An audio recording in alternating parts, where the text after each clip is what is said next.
Hi, and welcome to Reed's audio reading. I'm Reed, and I hope you enjoy my channel. Today, I'll be reading the book The Guide to Hell, 2nd edition, specifically the introduction and chapter 1. This book was written by Chris Pramas. Serpents of Law. Being a treatise on the cosmic serpents, the birth of the outer planes, and the fall of Ahriman, the universe and its birth was little more than swirling chaos, a primordial soup of infinite possibilities. Cosmos was both everything and nothing. Through some unknown process, forms coalesced out of the chaos, including the planes themselves and those beings later known as gods. Some of these newborn powers reveled in the chaos, while others abhorred it.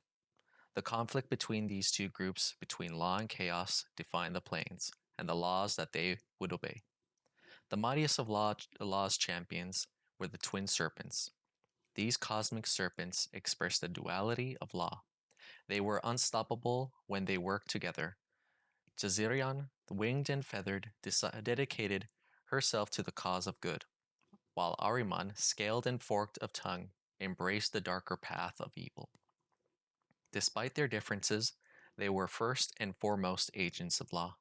Sending their coils out into the endless chaos, Jazirian and Ahriman created the first ring, so establishing a fundamental principle of the planes. When Ahriman took Jazirian's tail in his mouth and she did the same with his, they demarcated the plane now known as the Outlands. Since this plane was created by interaction of law and chaos and was bordered by both good and evil, it became the plane of true neutrality. With the Outlands defined, the other planes fell in around it, creating what became known as the Greater Ring. This construction, a central plane of neutrality with 16 other planes of all alignments arrayed around it, is popularly known as the outer planes. Jazirian and Ahriman Ouroboros had instituted the unity of rings already, establishing the importance of rings in planar geography and philosophy. The twin serpents then turned their attention to the other laws that would rule the planes.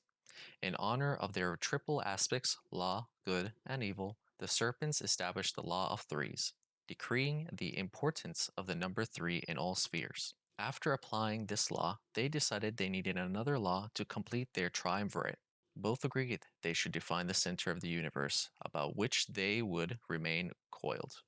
Despite the clear advantage of choosing the Outlands, a place already given over neutrality, Jazarian pushed for Mount Celestia, while Ahriman agitated for the inverted mountain of Bator.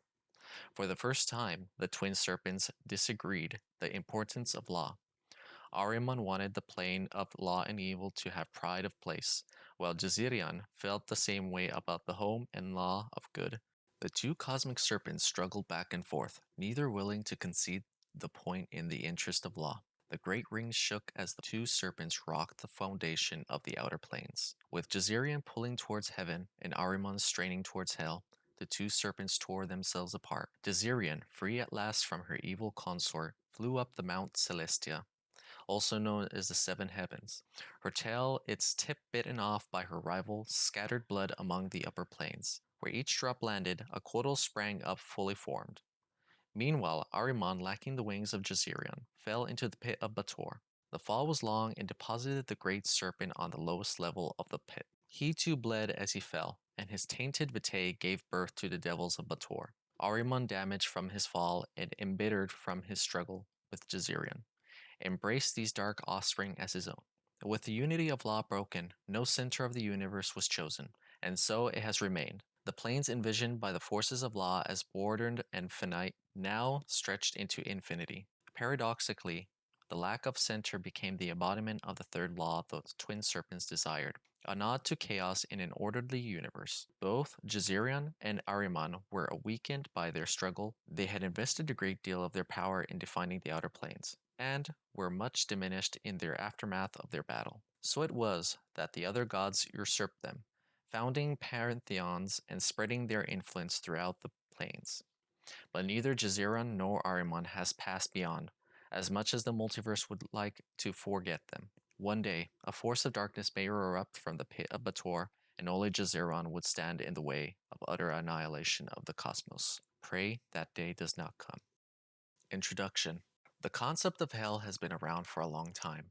Nearly every human culture has a version of it, from Shoel in ancient Judaism to the Yomi in Japanese Shintoism to the more familiar Hades of the ancient Greeks. Views varied on the purpose of hell. To some cultures, it is simply a place of the dead, while to others, it is a place of torment for the damned.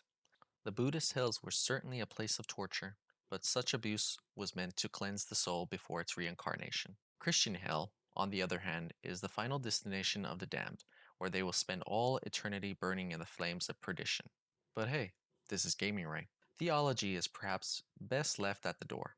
The purpose of this book is to explain what hell means in the AD&D game multiverse and to provide advice and rules for incorporating the infernal into your campaign. So let's be clear from the outset. What follows is fiction. It is not a guide on how to do anything in the real world concerning devils. Hell in the AD&D game.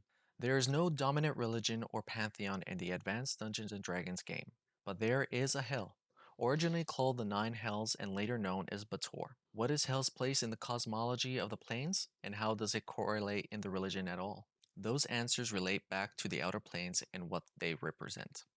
The outer planes are organized into the Great Ring, which wraps around the outlands. Each of the outer planes embodies a particular alignment, with the outlands representing true neutrality. Powers to deities from assorted pantheons live on the planes that correspond to their alignments. Their worshippers follow them to these planes when they die, and they are known as petitioners. Hell is the plane of lawful evil, and thus is the destination of like-aligned petitioners. It is the home of Batezu race, more commonly known as the devils, and powers such as Set and Kuturumlak. Most of the spirits that come to hell are reborn as larvae and then span countless centuries as the whipping boys of Bator. These lowly souls, tortured and abused at every turn, lack memories of their mortal lives. Their existence is one of unending pain and suffering. For the lucky few, however, there is a way out. The Batezu. The primary inhabitants of hell are the Batezu, the so-called devils of folklore and legend.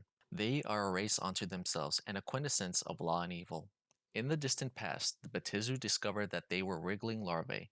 They trampled underfoot were the key of perpetuation of their race. A process was developed that could transform the wretched larvae into lemurs, the lowest members of the Batezu race.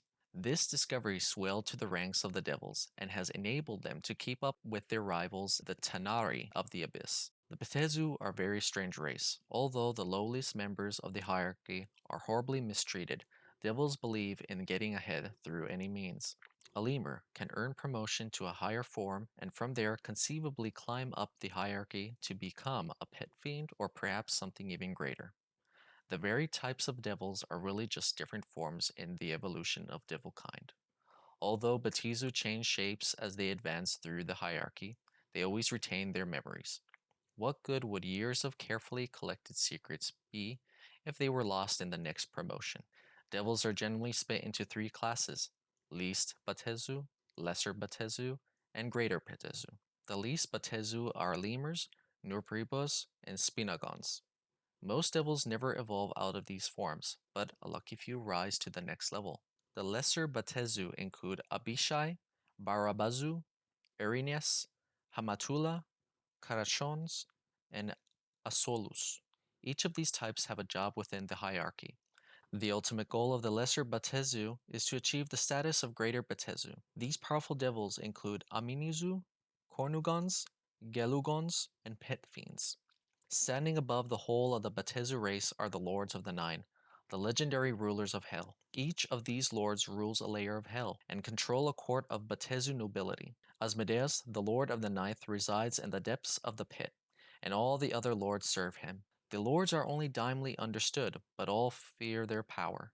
The name of the game.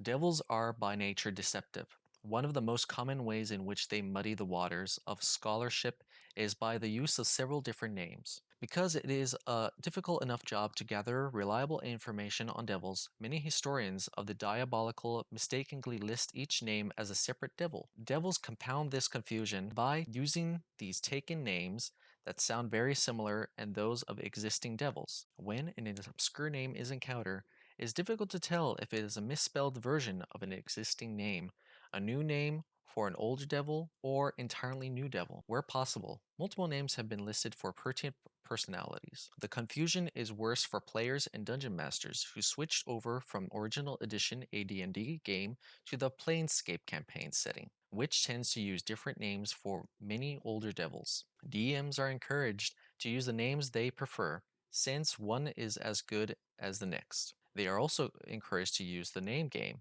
to confuse other players who don't have a handy resource like this one to tell them who is who. The Blood War. The Batezu are perhaps best known for their role in the Blood War. This conflict dominates the politics of the lower planes. The Batezu are perhaps best known for their role in the Blood War. This conflict dominates the politics of the lower planes and pits the devils of hell versus the demons, also known as Tanari of the Abyss. A battle between law and chaos, the Blood War has been raging for millennia and shows no signs of ceasing. Millions have been slain on both sides for little gain, but still war goes on. The cause of the war is unknown. At some point in the distant past, the Tanari and the Batezu ran afoul of each other, and this conflict escalated into outright war. The plains of Gehenna, the Grey Waste, and Carceri have been in the main battlefields of war since they are located between Bator and the Abyss. Armies crisscross these plains regularly, bringing fire and the sword to any that oppose them. The Yugoloth, the third race of the so-called Fiends, serve as mercenaries in the Blood War and have betrayed both sides at various times. The Yugolos also claim to be the progenitors of both of Pazetsu and the Tanari, but they are well-known liars, and no one takes their claims seriously. No one aside from the devils and demons understands why the Blood War is still going on. Some say it's a war that will determine the face of evil for all time, while others say it is a nature of evil that leads to such intense strife. The inhabitants of the upper planes are just happy that the devils and demons spend most of their time fighting each other. The few celestial interventions in the Blood War have all ended badly. Let the fiends fight is the order of the day in the upper planes. What's to come? Building on this basic information, the rest of this book is a detailed exploration of hell and its influence in the AD&D game. Every effort has been made to make this work as self-contained as possible. While other books are referenced, Guide to Hell should contain everything you need to use devils and hell in your campaign. The book is divided into two sections by theme. The three first chapters deal with the influence of hell on the prime material plane and provide new rules for players and DMs alike. Nearly all of this information can be shown to players with little fear of repercussions. The rest of the book details hell proper and should be kept out of the player's hands. This second section deals with geography, politics, and personalities of hell. It should give an enterprising DM everything he or she needs to run adventures in the pit. Chapter 1, Unwelcome Guests, deals with devils on the prime material, what they want, how they get there, and how to stop them. It introduces a turning fiend table and discusses several campaign models. Chapter 2, Character Options, provides resources for player characters. Devilkin, a new PC race, is introduced, as is a series of devil fighting kits. A sample organization for devil fighters is also presented. Chapter 3, Spells and Magic, details the types of magic pertinent to diabolical campaigns, especially those that deal with summoning and control. Chapter 4, The 9 Layers, details Hell's physical aspects and locations.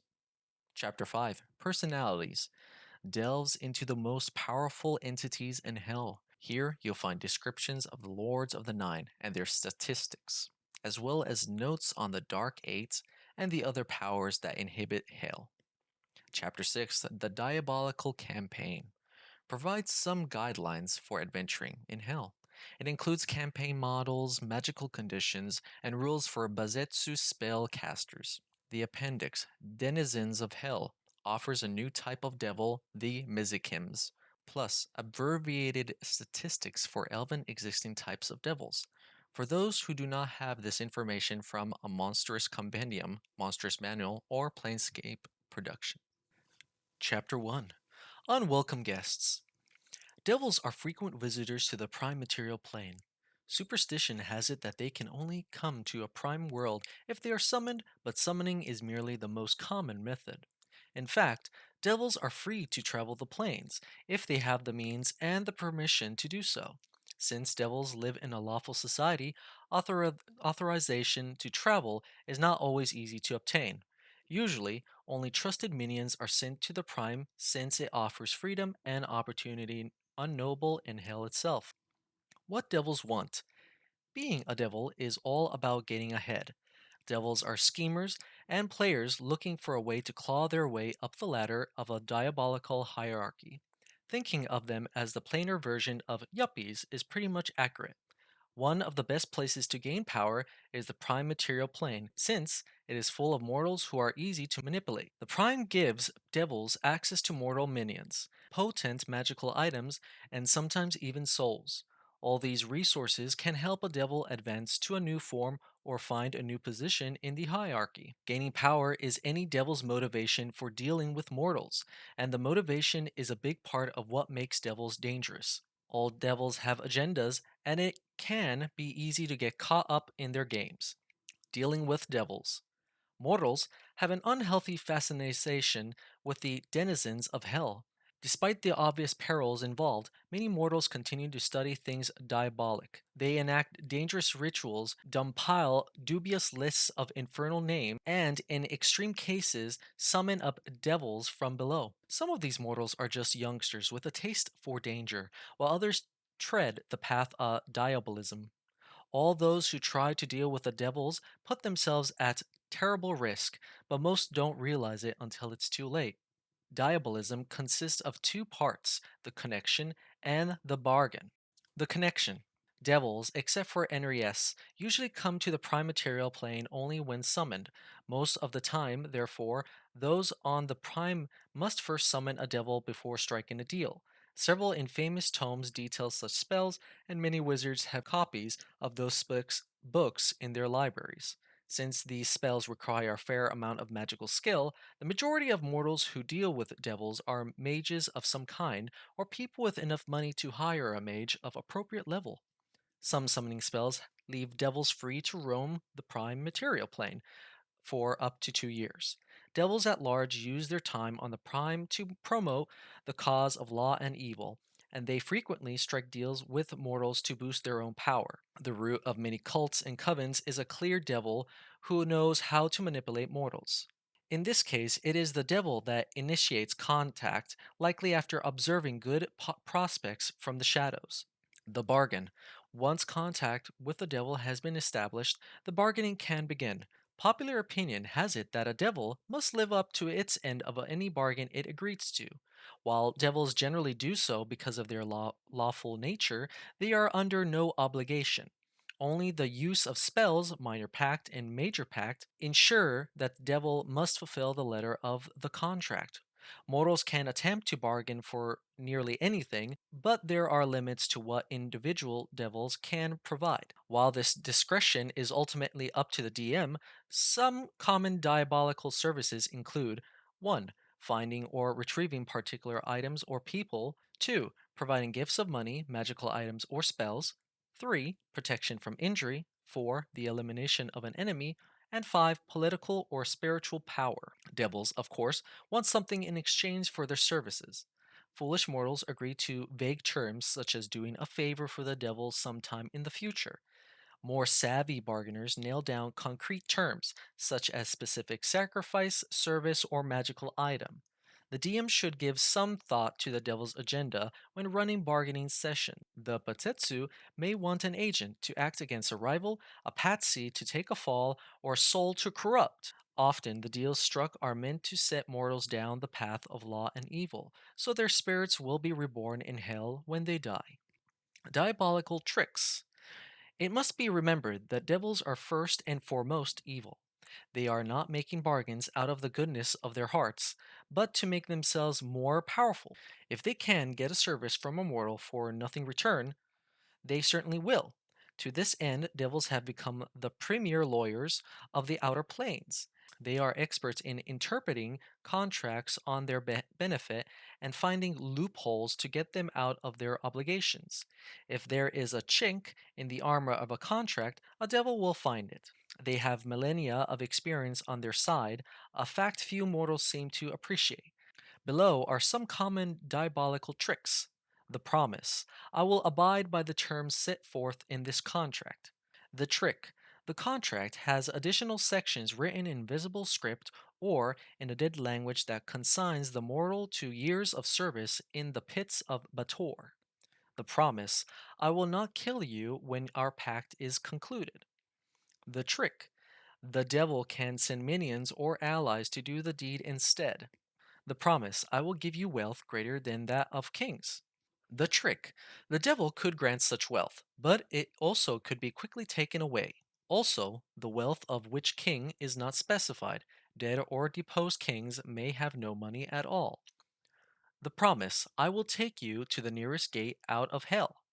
The trick: the closest gate may be beneath a lake of magma or at the bottom of a frigid ocean. The promise: I will whisper powerful secrets into your ear. The trick: the devil could whisper the secrets while the mortal is asleep or in a coma.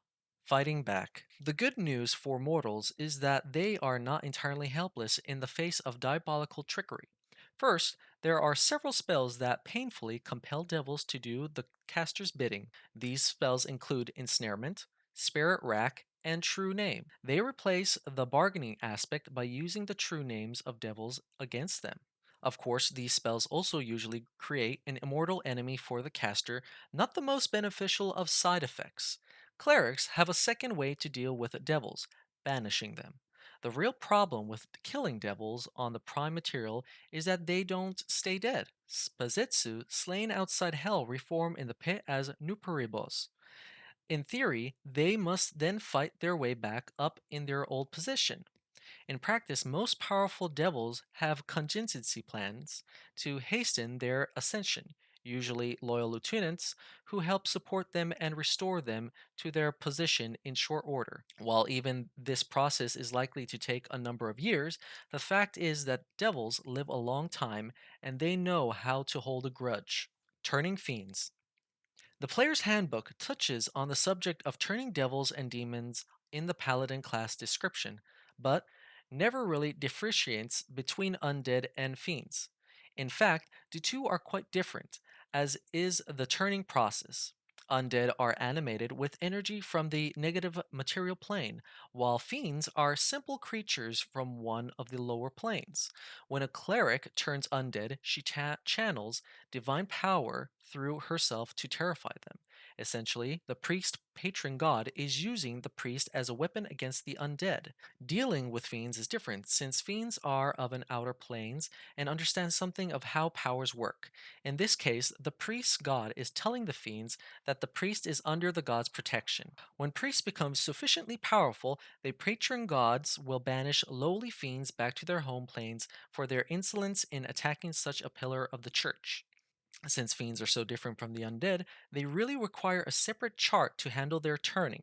Below is a new chart for turning fiends, which can be used for devils, demons, Yugoloths, and so forth. The game mechanic for turning fiends is the same as that for undead, except that only 1d4 devils are turned per attempt. Note that all devils except for lemurs and nuperibos are free-willed. Evil priests can attempt to control fiends as they do undead, but they run the risk of more powerful fiends showing up to find out what happened to their minions. In fact, few evil priests find the risks unworthy. On the turning of fields table, see below, a T indicates the turning is automatically successful, while B means the fiends have been banished back to their home plane. An important rule to remember is that fiends cannot be turned on their home plane, so trying to turn devils in hell is a fruitless endeavor. Many a paladin has found this out the hard way. Hell comes to your house. The easiest way to introduce the diabolical into a campaign is to focus the action on the PC's home world. Devils are frequent visitors to the prime material plane and make excellent opponents in that environment. Campaigns in which devils are going to feature prominently are ideal for the use of any new devil slaying kits introduced in Chapter 2. They can also serve as the first step to adventuring on the plains. Following are three campaign models that bring a little bit of hell into the prime. Note, the remainder of this chapter is intended for the Dungeon Master only. Players should turn to the start of Chapter 2. The Cult. Although the Lords of the Nine are not true powers, with the exception of Asmodeus, cults frequently spring up that worship them as such. Because each devil has multiple names, some quite obscure, the nature of these cults is not always obvious. What seems like an innocuous new religious movement may have the most evil of intentions. Often, cult members don't even realize that they are pledging their fealty to an archdevil. The leaders may be willingly servants of the dark powers or dupe like their followers. The best way to use a cult in a campaign is to seed its rise early the game. When the PCs are low level, they may hear about new snake cult. Later, they see the towers of the snake cult spring up in a city after city. After the PCs reach higher levels, they may decide to investigate on the towers. If they find evidence of wrongdoing, they still have to convince the authorities to take action or mobilize forces to stop the cult themselves. In this scenario, Hell's influence is present the whole time, but devils don't appear until the end of the campaign. For the most part, the PCs would be dealing with deluded cultists, many of whom are no doubt fanatics. The nature of the cult is of vital importance. Does the cult simply want power, and if so, is it spiritual or political? Do cult members believe that they are the select and that their membership will give them money, success, or immortality? Was the foundation of the cult a devil's doing? And if so, what does he hope to gain from it? And how does the devil provide his worshippers with powers to keep them coming back? Has he made a deal with an evil god to provide spells to his followers, or have his agents given magical items instead? Example: a seemingly innocuous fealty cult springs up in the PC's home kingdom. They preach a sort of organic naturalism that strikes many of the same chords as Druidism. In particular, they exhort their followers to water the trees of life. Soon, the informal cult has become the Tree of Life, a full fledged church with increasing influence in the kingdom. During this period, a string of grisly murders has confounded the constabulary. The PCs may get involved helping out in the investigation, which eventually leads to a Church of the Tree of Life. Penetrating the interior of the church, the PCs find out that the upper clergy are really diabolists. They are behind the ritual murders, and the blood of victims is the water of which they speak. Their true aim to open a gate for an archdevil and deliver the kingdom into his hands. The enemy within. A diabolical hysteria is sweeping through the PC's home city or country. This force may have been sparked by the exposure of a cult or some other diabolical plot. The irony is delicious if the PCs were involved in the triggering event. As the campaign progresses, fear of devils and their influence continues to grow. Churches become more militant, many forming crusading organizations for the first time. Self appointed witch hunters and church sponsored inquisitors roam the countryside and scour the city streets looking for evidence of diabolical activity. Unpopular citizens and outspoken officials are accused of diabolism and imprisoned or executed. The PCs will likely run around looking for who's behind the hysteria. It sounds like a great plot: sow paranoia and let the population tear itself apart. But in this case, hell is not involved. Oh, its agents may have laughed as angry mobs burned the candlestick maker for witchcraft, but they were not behind it. After a time, the PCs may realize they haven't seen a devil or a diabolist since the triggering event. They may eventually discover that the paranoia is useful to a church or political faction, and that leaders of these groups are perpetuating the fear to advance their agenda. Example: the PCs expose the mayor of a town as a diabolist. They defeat him and his Bazetsu servants in a public battle that makes them heroes. Shortly thereafter, the religious elements of the city found a new organization called the Knights Militant. The knights, a mix of clerics, paladins, and fighters, start out with the best of intentions. Their zeal to fight in the infernal, however, makes them increasingly intolerant. Soon, they are driving members of the other religions out of the town. When the foreigners are gone, they turn on the native populace, sowing fear throughout the town. A full blown witch hunt ensues, and the PCs may find themselves a focus of attention.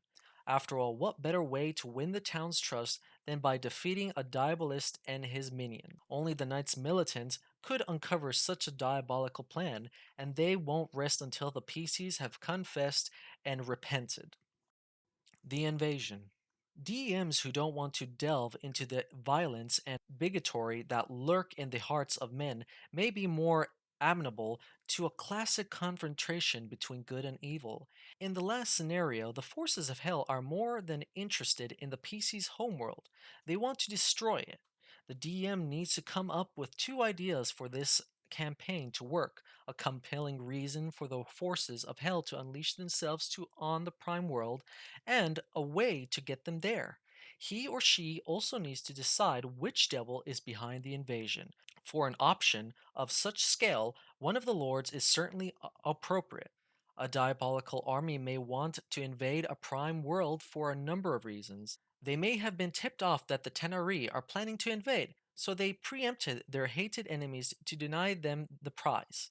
Maybe the Bazetsu Legion needs some new recruits, and the PC's world has a high number of lawful evil inhabitants. By invading and killing off the population, the army provides an influx of new lemurs of hell. Or perhaps mortals from this world killed an important member of the infernal hierarchy, as the matriarch Asmodeus Constable. It's not as easy for an army of devils to travel across the plains as one might think. While Aranias can travel to the Prime at will, most other devils can't. This is why the invasion routes is of vital importance. Agents of the diabolical army may have to create a new gate or activate an old one. The army may also have to travel to another plane to find a gate to the right world. All of these possibilities allow the DM to create some interesting adventures. For the purpose of this campaign, the threat of invasion may well be enough. Stopping the invasion before it occurs is adventure enough for many parties. However, there's something to be said for running a truly apocalyptic campaign, and playing through the invasion can be a great gaming experience. Imagine the desperate battles against legions of devils, the frantic parties seeking aid from the upper planes, and the climatic battle of good versus evil. Example: Bel, the warlord of Avernus and lord of the First, has uncovered a ritual that will let him ascend to true godhood. The catch is that ritual requires sacrifice of 1 million mortals in a single night. Bel plans an invasion of the PC's world in secret. No word of his plans can slip out, or the full weight of the other lords of the Nine will fall on him. Bel has tremendous resources, especially because he is on the front line of the Blood War. He uses his scouts to find a gate in the Great Waste that leads to the PC's world. He then plans an offensive against the Tanari on the plain, clearing his plans with the Dark Eight, the Pit Fiend general in charge of the war. Only when the army reaches the Great Waste are Bel's true plans revealed, and he takes his vast legions to the PC's world before anyone can stop him. The PCs are then caught up in the apocalyptic battle to save their world. They may discover that Bel is in a state of rebellion against the other lords of the Nine. They may find themselves in an odd position of traveling to hell to gain the aid of archdevils. In the end, Asmodeus may reign in Bel and save the PC's world, but the price he asks will be a terrible one. Thank you for listening to this audio reading of Guide to Hell 2nd Edition, the Introduction and Chapter 1. I hope you enjoyed and have a great day. Best regards, Reed.